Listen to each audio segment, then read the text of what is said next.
Buenas noches. A continuación, el patrón, bueno, la corrección del examen.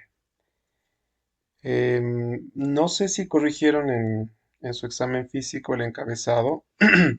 Como son 20 preguntas, bueno, cada pregunta pues vale a 5 puntos, ¿no? Para que den los 100 puntos de cada una de las partes. No 3 como originalmente yo había enviado a dirección. Pero bueno, es meramente un detalle. El primer caso era de Susana, una paciente que tiene artritis reumatoidea y que, bueno, debido a las lógicas, la lógica sintomatología dolorosa, ha estado experimentando muchas limitaciones, ¿no? Mucho disconfort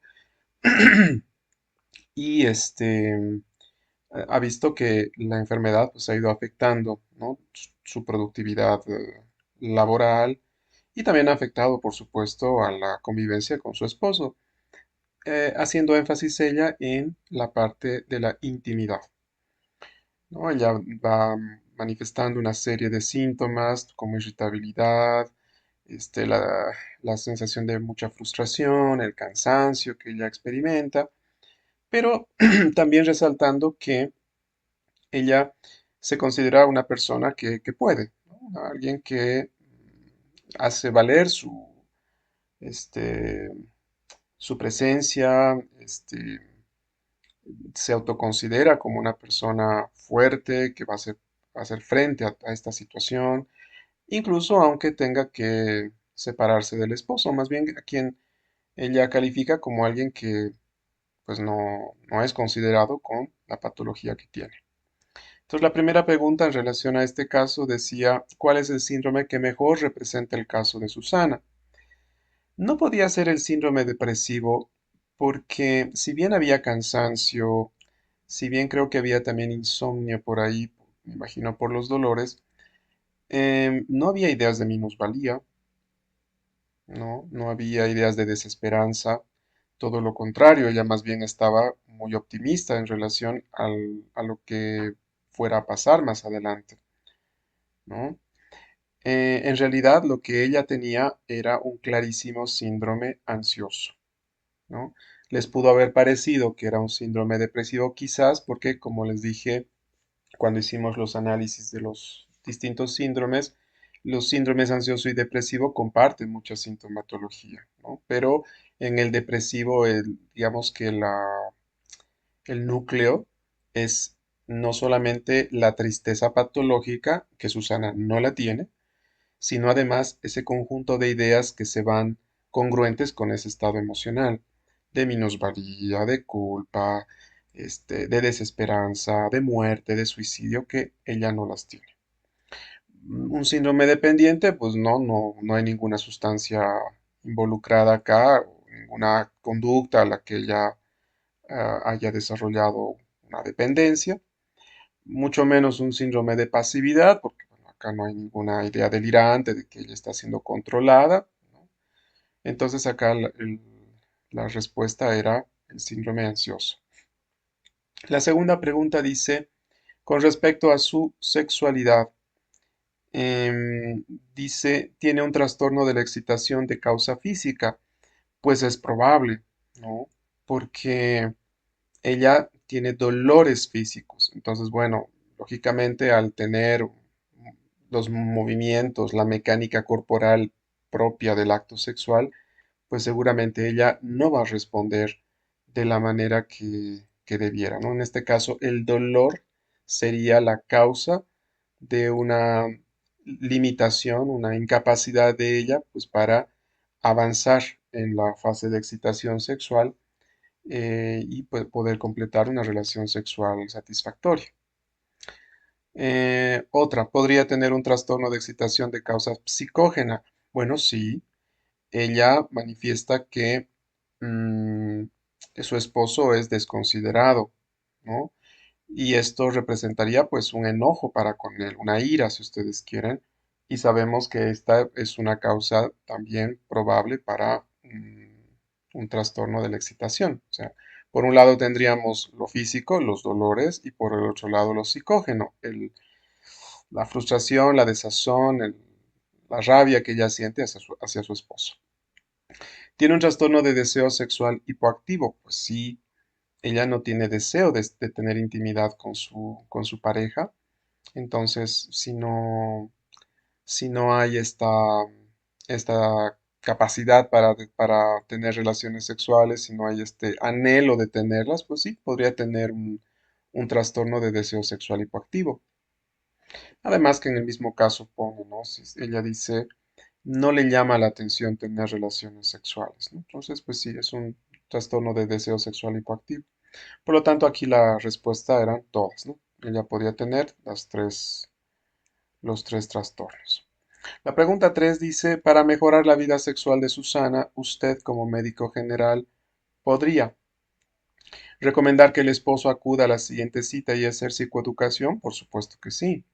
Ustedes como médicos generales, claro que podrían hacer alguna intervención puntual, o lógicamente no se van a poner a hacer psicoterapia de pareja, ¿no? Pero pueden explicar un poco acerca de cómo los dolores físicos, pues, intervienen en el no deseo o en el dolor y en la imposibilidad de ella para poder estar físicamente preparada para tener relaciones sexuales, ¿no? Hacer énfasis en cómo él podría hacer el apoyo, ¿no?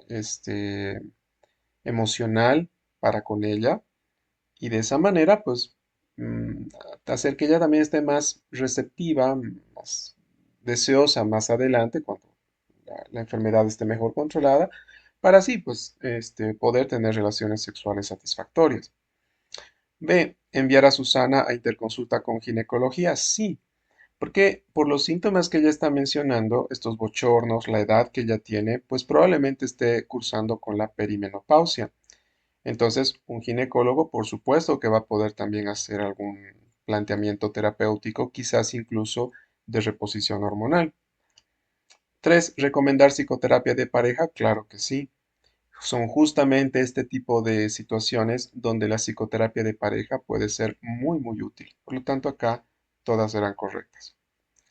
4. De ir con un psiquiatra, ¿qué trastorno mental podría diagnosticarle? Fobia a las relaciones sexuales. No, en ningún momento se menciona que ella tenga temor al contacto físico, ¿no? Lo que ella manifiesta es dolor, no miedo. Un trastorno hipocondríaco. En ningún momento ella dice tener alguna patología física o mental grave. Lo que tiene es una enfermedad real que le produce síntomas dolorosos. Entonces, no. Un trastorno adaptativo, esta sí, ¿no? Es una enfermedad que le está produciendo dolor, incapacidad laboral, problemas a nivel familiar, íntimo. Entonces, sí, ella puede tener un trastorno adaptativo. Una reacción al estrés agudo, pues no hay ninguna situación que se describa en el caso clínico que haya sido lo suficientemente intensa como para poder hacer este diagnóstico. Entonces acá la respuesta era de trastorno adaptativo. 5. Según el diagnóstico psiquiátrico propuesto, es decir, un trastorno adaptativo, ¿cuál de los siguientes no sería apropiado? Iniciarle risperidona. ¿Para qué? Ella no está psicótica. Ella no tiene un trastorno obsesivo compulsivo con síntomas gravísimos que requieran el uso de antipsicóticos. No tiene un trastorno de estrés postraumático gravísimo que requiera antipsicóticos. Entonces no tiene ningún sentido iniciarle risperidona. Iniciarle sertralina, por supuesto que sí. De ser necesario, se podría. Psicoterapia individual, claro que sí. Un psicoterapeuta podría ayudarle a enfrentar de mejor manera la enfermedad y la relación con su esposo. No iniciar ningún tratamiento psicofarmacológico, sí también. No todos los trastornos adaptativos necesitan necesariamente dar medicamentos. De hecho, ella se muestra optimista, positiva. Quien quita de aquí a algunas semanas, ella logra tomar una buena decisión, a lo mejor sobreponerse a esta situación, hablar con su esposo, arreglar las cosas, tal vez y en algún tiempo más ella no requiera de ningún medicamento. ¿no? Entonces, acá indudablemente la incorrecta, la que no debiera darse es la risperidona, ¿no? El inciso A. Luego tenemos el caso de Alicia, ¿no? Esta es una mujer que estaba yendo al trabajo una mañana y de repente, ¡pum! Un hombre cae y muere a sus pies. Lógicamente la escena es pues dantesca, ¿no? Del octavo piso y que caiga un hombre en el pavimento, pues uno ya se puede imaginar el tipo de escena que le ha tocado presenciar. Entonces, bueno, ella se asusta muchísimo, se descontrola emocionalmente, deben llamar al esposo para que la recoja y la lleve a casa, pero lo curioso es que ella no recuerda lo que ha sucedido. Sí siente, experimenta en sí misma varios síntomas asociados al miedo, a la ansiedad, pero no los relaciona con un recuerdo específico, ¿no? Y esto a ella también le produce mucha sorpresa, ¿no? Al final dice, qué barbaridad, cómo no me voy a acordar de todo lo que ha sucedido. Entonces la pregunta 6 dice, el síndrome que presenta Alicia es delirium. Alicia no tenía ningún problema físico grave, sí tiene una alteración de la conciencia, pero es una alteración cualitativa, no cuantitativa. Em, no hay desorientación, no hay hipoprosexia, ¿no? Este, no, no podríamos hacer ese diagnóstico. Am, el otro es pasividad. Pues acá no hay ninguna idea delirante de que ella esté siendo controlada, no hay eco de pensamiento, no hay esta permeabilidad del yo en el sentido de que sus ideas y las ideas de los otros tengan esta comunicación, ¿no? Esta difusión. Entonces, no es un síndrome de pasividad. Una vez más, esto se trata de un claro síndrome ansioso, ¿no? Con un desencadenante muy puntual, muy clarito, que es el haber visto a un hombre muerto embadurnado en el pavimento. No puede ser un síndrome psicótico, no hay ideas delirantes, no hay alucinaciones y mucho menos uno dependiente, no hay ninguna sustancia este, psicoactiva involucrada en todo esto. 7. Con respecto al trastorno de la memoria que tiene Alicia, ¿es un déjà vu? No, los déjà vus implican que la persona tenga recuerdos falseados, ¿no? Que teniendo una experiencia novedosa, la persona está segura de que es algo que ya ha vivido. Una amnesia lacunar, evidentemente. Las amnesias lacunares se caracterizan porque hay un cachito de la memoria biográfica que se anula, que se pierde. Y además muy circunscrita. En este caso, circunscrita a lo ocurrido en relación al accidente, ¿no? De este hombre. ¿Es una hipomnesia? No, en la hipomnesia toda la memoria, la anterógrada y la retrógrada, se altera, ¿no? Entonces es una incapacidad no solamente para recuperar recuerdos antiguos, sino también para fabricar recuerdos nuevos. No es el caso de la Alicia. ¿Es una amnesia? No. En todo caso es lo opuesto a la amnesia lacunar. En la amnesia el recuerdo es súper vívido, súper intenso. ¿Es una alteración de la memoria implícita? No, la memoria implícita es una memoria de acciones, de rutinas, de habilidades motoras, ¿no? La memoria implícita tiene que ver con jugar básquet, manejar una movilidad, nadar, cantar, ¿no? Tocar piano, eso es memoria implícita. En este caso no es nada de eso. Entonces, acá la respuesta era amnesia lacunar. 8. ¿Cuál de los siguientes es correcto en, en cuanto a los síntomas que experimentó Alicia tras el evento? Em, Alicia dice experimentó una amnesia disociativa. Sí, es probable. Las amnesias disociativas ocurren justamente en este tipo de situaciones, ¿no? Hay una situación que es eh, tiene una carga emocional tan intensa que la persona, bueno, no la persona, la mente de la persona prefiere borrar ese recuerdo, ¿no? Para que no produzca sufrimiento. Alicia experimentó hipoestesia auditiva y táctil, sí. Los estímulos que ella está experimentando los está experimentando a un menor nivel. Por eso dice, escucho las cosas muy bajitas, es como que me toco y siento que mi piel me la tengo que pellizcar para poder sentirla, o sea, necesita estímulos fuertes para poder experimentar el estímulo. Entonces, sí. Alicia experimentó despersonalización, sí, también. Esto de que ella dice que no se siente ella, que su voz no es su voz, es por supuesto una despersonalización, ¿no? Entonces acá la respuesta era que todas eran correctas. ¿Cuál sería el mejor manejo para Alicia? Ninguno suele ser autolimitado, pues sí. En este momento, si a la Alicia la llevaran con un médico, habría que esperar, no hacer nada en particular. Dice acá, hidrocortisona 100 miligramos endovenoso hará que los síntomas desaparezcan más rápido. No, la hidrocortisona es para evitar que aparezca un trastorno de estrés postraumático, que podría tenerlo más adelante, pero no daríamos la hidrocortisona para que estos síntomas desaparezcan. Escitalopram por varios meses. ¿Para qué vamos a dar escitalopram? Si para empezar, pues eso va a tardar 2 o más semanas en actuar, ¿no? Olanzapina, ¿para qué un antipsicótico? No tiene un trastorno de estrés postraumático, mismo con la carbamazepina, ¿no? Entonces, acá la respuesta era A, ¿no? Es decir, ninguno suele ser autolimitado. ¿Autolimitado que la reacción a estrés agudo o en todo caso el episodio disociativo que está experimentando él? No suelen ser autolimitados.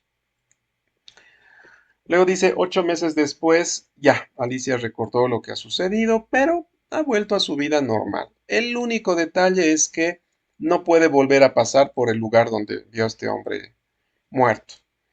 Entonces dice, ¿qué trastorno mental ha desarrollado Alicia? Evidentemente una fobia específica. No tiene un trastorno de pánico porque ella no ha tenido ataques de pánico inmotivados repetidas veces a lo largo del tiempo. Sí ha tenido ataques de pánico, pero han sido cerca o en el lugar donde ella vio el cuerpo. Entonces, esos son ataques de pánico lógicos y comprensibles. Entonces, no pueden ser parte de un trastorno de pánico. Un trastorno de estrés postraumático, no. El cachito de caso no dice que ella esté recordando de manera indeseada lo que ha sucedido, no dice que ha tenido pesadillas, no dice que ha quedado en estado de hiperalerta, nada de eso.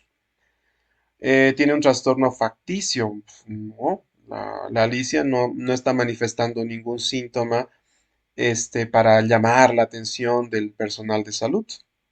Entonces acá es la fobia específica. ¿Cuál es el manejo más adecuado ahora, ¿no? Ya con esta información que nos da la segunda parte del caso clínico? Pues podríamos intentar en ella una terapia de exposición y prevención de respuestas, sí, pero dar citalopram, clonazepam, hidrocortisona, pues, ninguno de esos se utiliza en las fobias específicas. El tercer caso es el de una señora adulta mayor que ha ingresado por un cuadro gastrointestinal, ¿no? Mucha diarrea, y que mientras se esperan los resultados de sus estudios para ver cuál es la causa de sus, de su signo sintomatología, pues le dan antibióticos empíricos y además un medicamento para disminuir el dolor abdominal, para hacer que la musculatura lisa de los intestinos se paralice un poco y de esta manera darle alivio. Le han dado butilbromuro de iosina, ¿no? Que es un potente anticolinérgico además. Todo iba bien, esta era una mujer que vivía sola, em, pero de repente empezó a tener señales un tanto extrañas, ¿no? Daba la impresión de que ella no se daba cuenta de que estaba en el hospital, ha tenido falsos reconocimientos en el sentido de que ha confundido al interno con su hijo, ¿no? Y digamos que el cherry de la torta fue que a eso de las 3 de la mañana, creo, pues estaba viendo a dos personas, un médico y una supuesta enfermera, pues manteniendo relaciones sexuales al lado de su cama de hospital. Entonces la pregunta 12 dice, ¿cuál es el síndrome mental identificable en esta paciente? Bueno, uno pensaría psicótico por las alucinaciones que estaba teniendo, pero en el contexto de esta mujer que tiene una infección, a quien le han dado un potente anticolinérgico, que está internada, que es adulta mayor, no, esto no, y además con un inicio tan agudo, pues no, no va con un cuadro psicótico. Además hay desorientación, hay hipoprosexia, ¿no? Entonces no, esto en realidad no puede ser un cuadro psicótico. Un síndrome ansioso, sí hay síntomas de ansiedad. Ella está desesperada, está fastidiada, irritable. ¿Cómo va a estar en un lugar donde están teniendo relaciones sexuales ahí al lado? Sin embargo, el síndrome ansioso está muy abajo y hay otro síndrome que está por encima y que calza mejor con lo que tiene ella. No puede ser un síndrome de pasividad porque las ideas delirantes, si es que hay alguna, que creo que tampoco hay, no están en relación a control, difusión de pensamiento, entonces no. Uno de deterioro. Para hacer el diagnóstico de un síndrome de deterioro, pues tendríamos que tener una historia longitudinal de 6 meses o más, donde esta mujer haya estado perdiendo la inteligencia, la capacidad de hacer cálculos, la capacidad para hablar, las praxias, las gnosias, y no. De hecho, en algún lado creo que esta mujer vive sola, ¿no? Dices extra maestra. Aquí está. Es ex maestra de química, fue completamente independiente hasta esta internación. Alguien completamente independiente es muy difícil que tenga un síndrome de deterioro. Y el último es el que es la respuesta correcta, muy obvia por lo que se ve acá, pues ella está cursando con un síndrome de delirio. 13. Todos los siguientes son síntomas que presenta la paciente, excepto. ¿Tiene hipoprosexia? Sí. Esto se manifiesta en el hecho de que el interno le trata de explicar las cosas y ella ni caso, ¿no? No ha prestado atención, está hipoproséctica. Tiene desorientación espacial, sí, ella cree que está en su casa. ¿Tiene una alucinosis visual? No. Lo que ella tiene es una alucinación visual. La alucinosis es un fenómeno en la que sí se ven cosas que no existen, en este caso visual, ¿no es cierto? Pero se tiene el juicio de falsedad. Si ella tuviera una alucinosis visual, diría, doctor, ayúdeme. Estoy viendo a dos personas que tienen relaciones sexuales aquí al lado, pero por supuesto eso no puede ser posible. Estamos en un hospital. ¿Cómo dos personas van a tener tan poco pudor como para hacer eso al lado de una paciente hospitalizada? ¿Qué me estará pasando, doctor? Eso diría la paciente si tuviera realmente una alucinosis. Pero no, ella está convencida de que esto es así y está indignadísima por eso. Entonces, no, el excepto era la alucinosis. ¿Tiene negativismo? Por supuesto que sí. No está haciendo el caso a lo que los médicos le están diciendo. Y dice, no hay excepto, la paciente tiene todos los síntomas. No era, por supuesto, no era correcto. Entonces acá la respuesta era C. 14. De los siguientes, ¿cuál es menos probable que haya causado el síndrome que tiene la paciente? El butilbromuro de iosina, por supuesto que sí, es un anticolinérgico.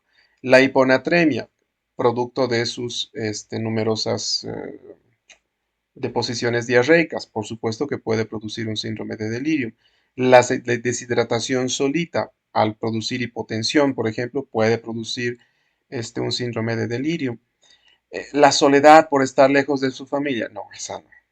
El delirium, ustedes saben, tiene una etiología eminentemente física, ¿no? Y por estar solo uno, pues no, eso no va a causar un delirium. Entonces, esa era la respuesta acá. Y luego ya teníamos aquí algunas preguntas sueltitas. En la 15 decía, ¿cuál de los siguientes es un síntoma cardinal de la esquizofrenia? Es decir, uno de los cuatro primeros criterios. Acá la respuesta era las ideas de tipo delirio, ¿no? Ideas delirantes. Las ideas sobrevaloradas paranoides no, porque una idea sobrevalorada no es una idea delirante. Y en la esquizofrenia tiene que ser una idea delirante. Ansiedad constante no es un síntoma cardinal de esquizofrenia. Tampoco la abulia, porque eso es un síntoma más bien negativo que está más abajo de los síntomas cardinales. Y las estereotipias tampoco, porque esto también está abajo dentro de los síntomas motores de la esquizofrenia. Entonces acá la respuesta era ideas sobrevaloradas. Perdón, digo ideas delirantes. ¿Qué tipo de alucinaciones son más frecuentes en los pacientes con esquizofrenia? Habíamos quedado en que son las más comunes son auditivas, ¿no? ¿Cuál de los siguientes no se usa en el tratamiento de los síntomas de la esquizofrenia? El viperideno. El viperideno, les había dicho, se utiliza para el tratamiento agudo de las distonías agudas de torsión, ¿no? O se podía usar en los síntomas parkinsonizantes de los antipsicóticos, pero nada que ver que el viperideno tenga un efecto realmente mental en la enfermedad. Sí se puede utilizar clonazepam, como coadyuvante, sí se puede utilizar, por supuesto, risperidona, sí se podría utilizar carbonato de litio, sí se podrían utilizar antipsicóticos típicos en dosis bajas o altas también, da igual, pero antipsicóticos a fin de cuentas.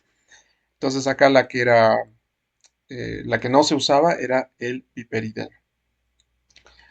Luego tenemos la 18 que dice, ¿en cuál de las siguientes situaciones la terapia electroconvulsiva no está indicada?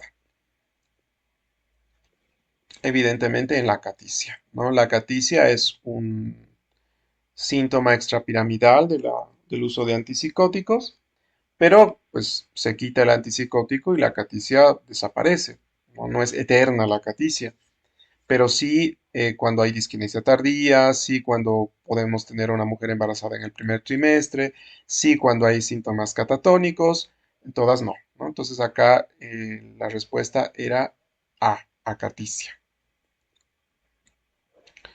La 19 dice, ¿cuál de las siguientes ideas es la más compatible con las ideas propias de la esquizofrenia? La A dice, mi jefe de carrera envidia mis capacidades superiores y por eso ha modificado las respuestas de mis exámenes y por eso he sacado una menor nota. No es una idea rara. Uno diría esto podría ir, por ejemplo, con un perdón, con un trastorno de ideas delirantes, pero si bien en la esquizofrenia, este, eh, la tendencia es a ideas muy extrañas, igual y la persona puede tener unas ideas sí delirantes, pero no tan extrañas. Entonces podría. No es tan común, pero podría. Eh, B. Las 5 líneas de la corteza son como para ir a empezar los laberintos, porque si no te vas a cuidar. Mejor no vas, ¿no? Mañana, araña, picaña, salteña, humaña para pedir. Esto no tiene sentido. Esto es un discurso totalmente incoherente. Y este tipo de discurso es característico de la esquizofrenia. ¿Mm? Otro. Los vecinos han instalado cámaras ocultas en mi casa para espiarme y controlarme. En este caso, igual, esta es una idea que podría estar presente en el trastorno de ideas delirantes, no necesariamente en la esquizofrenia. D. Mi pareja me está vigilando constantemente y revisa mis conversaciones para asegurarse de que no le sea infiel. Igual podría ser una idea propia de un trastorno de ideas delirantes. Incluso podrían ser estas dos últimas ideas propias de una personalidad paranoide. O ni siquiera pensar en un trastorno psicótico, porque habría que ver si es que realmente son falsas estas ideas. Pero la que es indiscutiblemente compatible con una idea propia de la esquizofrenia es la B. Ahí no hay dónde perderse. Esta es una de todas las que están acá. Esta es la que a ojo cerrado uno dice, esto solamente lo puede pensar alguien que tiene esquizofrenia. Y finalmente la 20.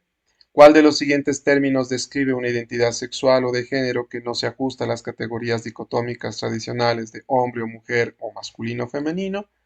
Y en este caso, pues la respuesta era C, ¿no? No binario. Lo asexual tiene que ver con la orientación sexual, lo intersexual tiene que ver con el sexo biológico, bisexual igual es con orientación y pansexualidad también con orientación. Entonces acá es no binario, es la única que tenía que ver con la identidad sexual. Luego teníamos a la recuperación de saberes. Dice, ¿cuál de los siguientes fármacos es útil en el trastorno de ideas delirantes? Ninguno de esos. Les dije que en realidad ningún fármaco ha mostrado una gran efectividad en el tratamiento del trastorno de ideas delirantes. Les mencioné ahí como de pasadita este antipsicótico típico que viene con el nombre comercial de ORAP. Se me acaba de ir el nombre. Eh, ah, ese era se me fue. Bueno, pero ninguno de los que estaban ahí. Entonces la respuesta era ninguno. Em, en la folia 2, el trastorno psicótico compartido, ¿cuál de las siguientes afirmaciones es correcta? Solo una persona desarrolla las ideas delirantes, mientras que el otro tiene un trastorno psicótico. Pues sí, eh, hay una persona que tiene un trastorno psicótico, que tiene una psicosis real, por decirlo así, y es la otra que en relación a esas ideas delirantes del que tiene trastorno psicótico, desarrolla también las ideas delirantes, ¿no? Las personas involucradas comparten un delirio idéntico, con frecuencia en una relación cercana como la de pareja o familiar. El tratamiento siempre requiere separar físicamente a las dos personas, sí. El delirio puede estar basado en la religión o en fenómenos sobrenaturales, sí también. ¿El tratamiento farmacológico siempre está indicado? No, esa no es correcta. Esta pregunta está mal formulada y la voy a anular. Entonces, esta la tienen válida, o sea, todos la van a tener como verdadera. Es decir, hayan respondido lo que hayan respondido, esta va a estar como correcta para todos. ¿De acuerdo? Pregunta 3. ¿Cuál de los siguientes datos es incompatible con un síndrome neuroléptico maligno? Miento, es compatible con un síndrome neuroléptico maligno. La leucocitosis sí es compatible. Descenso de creatinfosfoquinasa, no, más bien aumenta mucho. Hipotermia, no, más bien la temperatura corporal aumenta. Entonces acá la que es compatible es la leucocitosis, ¿no? La B. 4. Con respecto a la psicoterapia, ¿uno de los objetivos es cambiar el temperamento? No, porque el temperamento es la parte biológica de la personalidad. Con psicoterapia no vamos a cambiar nuestros genes, nuestras vías neuronales ya establecidas. No, eso no lo vamos a poder hacer. ¿Es un elemento fundamental para el tratamiento del síndrome de delirium? No, el delirium tiene que tener un manejo físico, somático. Hay que dar con la causa física del delirium. No vamos a hacer psicoterapia, por ejemplo, con la doñita esta, la que veía personas teniendo relaciones sexuales a su lado, ¿no? Tiene excelentes resultados en el tratamiento del trastorno de distrés corporal y en el trastorno hipocondríaco. No, hice mucho énfasis en que más bien en estos dos y en el trastorno de ideas delirantes, la psicoterapia más bien son resultados muy limitados. Entonces, acá ninguna era correcta. 5. Con respecto al trastorno facticio, ¿su tratamiento es en base a benzodiazepinas? No. ¿Consiste en que el paciente oculta síntomas que le podrían evitar conseguir algún tipo de beneficio? No, no oculta síntomas, el paciente más bien dice tenerlos. ¿Alguien con este trastorno podría tomar levotiroxina sin necesitarla? Sí, eso sí. La respuesta era C. 6. En el síndrome de deterioro, no, el síndrome de deterioro. ¿Solo ocurre en adultos mayores? No, puede ocurrir en cualquier persona cuyo cerebro haya sido dañado o esté siendo lastimado por alguna noxa. ¿Puede ocurrir en niños malnutridos? No, por definición el deterioro ocurre en personas cuya inteligencia ya está plenamente desarrollada. Una causa muy rara es la enfermedad de Alzheimer, por el contrario, es una más bien de las causas más frecuentes. ¿Niveles crónicamente bajos de vitamina B12 pueden causarla? Sí, es así. 7. ¿Cuál de los siguientes no se usa en el tratamiento de trastorno de ansiedad generalizada? La sertralina sí, porque es un inhibidor selectivo de la recaptación de serotonina. La lamotrigina no, porque este es un anticonvulsivante. El citalopram sí, la fluoxetina sí. Entonces, la que no se usa es la lamotrigina. 8. Es característica del trastorno de estrés postraumático complejo. Las pesadillas, no, porque eso también está en el trastorno de estrés postraumático normal, digamos. Los recuerdos vívidos e intrusivos del evento traumático, no tampoco. Eso se ve en el trastorno de estrés postraumático no complejo.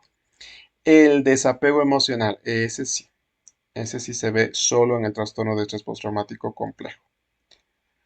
9. Promover la gestión de emociones negativas, enseñar técnicas de relajación muscular progresiva, orientar sobre comunicación asertiva, puede usarse como parte del tratamiento en trastorno de ansiedad generalizada, en trastornos adaptativos, en trastornos de ansiedad social, en todos. La respuesta ahí era en todos. 10. Los siguientes son trastornos del curso del pensamiento, excepto la incoherencia, no, o mejor dicho, sí, la incoherencia sí es un trastorno del curso. La incongruencia también. El prejuicio, no, este es un trastorno del contenido del pensamiento. La logorrea, sí, este es del curso. Entonces acá el excepto era el prejuicio. 11. ¿Cuál de los siguientes no se usa en el tratamiento del trastorno de ansiedad generalizado? Bueno, les he repetido una pregunta. Bueno, ni modo, pues ya está repetida. Aquí la respuesta era la lamotrigina. Y lo mismo ha pasado con la pregunta 12 y 13. Bueno, error mío, ni modo, pues no es algo que vamos a promediar ni nada, eran 20 preguntas, entonces, bueno, es una pregunta repetida, pero la, la nota pues se va a mantener tal cual, según lo que está estipulado en el examen. La pregunta 12 también, la 13 también. La 14 dice, los siguientes son trastornos del curso del pensamiento, excepto. En este caso tenemos a la incoherencia, la incongruencia y la logorrea, que sí son trastornos del curso, pero la ecolalia no. La ecolalia, si recuerdan, es más bien un trastorno de la conducta. 15. Los trastornos disociativos se caracterizan por... Pueden aparentar ser un déficit neurológico, motor o sensitivo, sí. Su aparición es gradual en semanas o meses, no, es súbita. El tratamiento se hace en base a fármacos tales como las benzodiazepinas, no, más bien el tratamiento es en base a psicoterapia. 16. Son trastornos de la sensopercepción. Las ilusiones sí, las macropsias sí, la hipoestesia también. Acá todas son correctas. 17. Son alteraciones de la conciencia. Em, Déjà vu, no, esto es memoria. Alucinaciones es sensopercepción. Euforia es del afecto. Entonces acá es ninguna. 18. Todos los siguientes pueden producir un síndrome maníaco, excepto la cocaína, sí. La metanfetamina, sí. La metilprednisolona, que es un corticoide, sí también.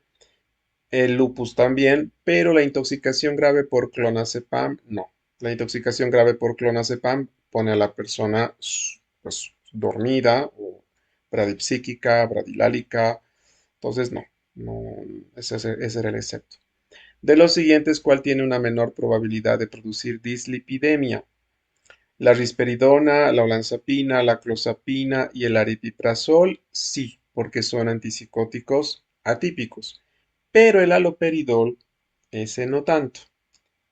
Este sí puede producir síntomas más bien extrapiramidales como distonías agudas de torsión, acaticia, puede producir hiperprolactinemia, pero dislipidemia no, eso es más aplicable a los atípicos. Y 20, el EMDR es un tipo de psicoterapia que se usa en casos de trastorno obsesivo compulsivo, no. Puede usarse en trastornos de la personalidad, no tampoco. Es útil en la esquizofrenia, no. Acá ninguno era correcto.